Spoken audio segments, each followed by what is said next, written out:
Is income inequality a problem in America today? Most Americans say it is. A 2015 Gallup poll showed 63% of Americans say that money and wealth should be more evenly distributed among a larger percentage of the people. Bernie Sanders has said that income inequality is immoral, unsustainable. Former Secretary of Labor Robert Reich made a whole film about it. The media agrees too, with sources like CNN, The Washington Post, CNBC, and even Scientific American providing coverage. But guess what? It turns out all of these people believe in a myth. The United States is actually about as equal as our progressive northern neighbor Canada. A nation's income inequality is judged with a figure named the Gini coefficient. According to the Organization for Economic Cooperation and Development, the United States has a score of 0.39, right behind oligarchical Russia and Lithuania.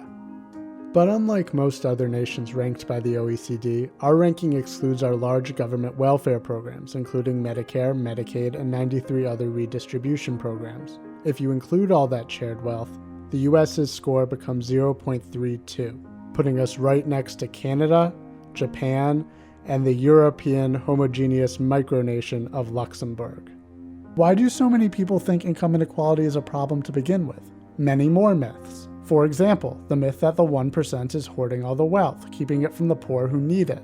Bernie Sanders claimed income inequality is undermining our middle class and the needs of our kids. In fact, while the rich have gotten richer, so have the poor. The proportion of the world's population living in extreme poverty has dropped drastically over the last 200 years, and it's dropped faster than ever since the turn of the millennium. The underlying myth that confuses people is the unspoken assumption that a nation's wealth is a fixed pie. So if some people get more pie, others receive less. But that's false. The pie can and does expand, which means even if the poor get a smaller share, they're still getting richer. Another myth is that all poor persons stay poor. One study looked at income mobility over 16 years and found only 5% of households that started in the bottom 20% of income stayed there. 95% rose out. Once one understands all the myths surrounding income inequality, the picture changes. Those who know these facts and still choose the negative and divisive rhetoric of income inequality look a lot less like people compassionate towards the poor and a lot more like people jealous of the rich.